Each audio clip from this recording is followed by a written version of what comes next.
কক্সবাজার শহরে দুর্বৃত্তের ছুরিকাঘাতে ছাত্রদল কর্মী নিহতের ঘটনায় একজনকে আটক করেছে পুলিশ। তবে এখনো বিস্তারিত কিছু জানানো হয়নি এ বিষয়ে। নিহত ছাত্রদল কর্মী খোরশেদ আলম জুলাই আন্দোলনের সম্মুখ সারিতে ছিলেন। গত রাত 10:30টার দিকে জুলাই আন্দোলনের সহযোদ্ধা তারিনকে নিয়ে কবিতা চত্বর পয়েন্টে যান খোরশেদ। তারিনের দেয়া তথ্য অনুযায়ী পুলিশ জানায়, হঠাৎ দুই যুবক এসে খোরশেদকে ছুরি ধরে টাকা ও মানিব্যাগ দাবি করে। এক পর্যায়ে তারা খোরশেদকে এলোপাতাড়ি ছুরিকাঘাত করে পালিয়ে যায়। পরে তারিন সহ স্থানীয়রা খোরশেদকে উদ্ধার করে হাসপাতালে নিলে চিকিৎসক মৃত ঘোষণা করে তাকে। মৃত্যুর খবর ছড়িয়ে পড়ার পর ছাত্রদল সহ বিভিন্ন সংগঠন মধ্যরাতে বিক্ষোভ করে। তারিন সহ 4 জনকে জিজ্ঞাসাবাদের জন্য হেফাজতে নেয় পুলিশ। এ বিষয়ে বিস্তারিত জানতে কক্সবাজার যাচ্ছি, সহকর্মী এহসান আল কুতুবী অপেক্ষা করছেন আমাদের জন্য। এহসান, হত্যাকাণ্ডের বিষয়ে কোনো আপডেটেড তথ্য আছে কিনা, পুলিশ কিছু বলেছে কিনা, একটু বিস্তারিত করে জানাবে। হ্যাঁ, বৃষ্টি সকালে একজনকে আটক করা হয়েছে এই হত্যাকাণ্ডের সাথে সক্রিয়ভাবে সে উপস্থিত ছিল সেখানে ঘটনার সময়।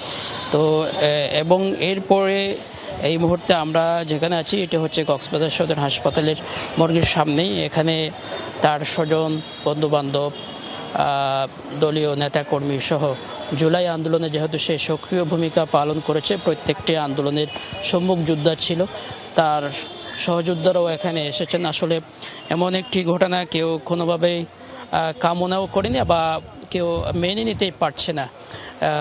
সবাই শোকাহত এবং শোকে স্তব্ধ এই কক্সবাজার শহরের এই হাসপাতাল এলাকায়। আমরা গতকাল থেকেই দেখেছি নেতাকর্মীরা এসেছেন, দলীয় সহযোদ্ধারা এসেছেন।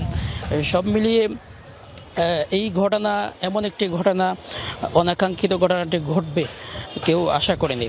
আর হচ্ছে কক্সবাজার শহরটা দিন দিন অনিরাপদ হয়ে উঠছে এবং কোনোভাবেই আইন শৃঙ্খলার যে পরিস্থিতি বারবার অবনতি ঘটছে, সেই অবনতি থেকে কোনোভাবে উন্নতি হচ্ছে না। এবং এর কারণে শুধু সাধারণ মানুষ নয়, যারা কক্সবাজার আসেন তারাও অনিরাপদ বোধ করবেন। সেই জন্যই কিন্তু যারা এখানে তার সহযোদ্ধারা এসেছেন সবাই কক্সবাজার শহরের যে আইন শৃঙ্খলা পরিস্থিতি সেটির যাতে উন্নতি হয়, দ্রুত সময়ের মধ্যে যারা জড়িত তাদেরকে যাতে গ্রেফতার করা হয় সেটি দাবি জানিয়েছেন। শুনছিলাম আমরা। ধন্যবাদ এহসান।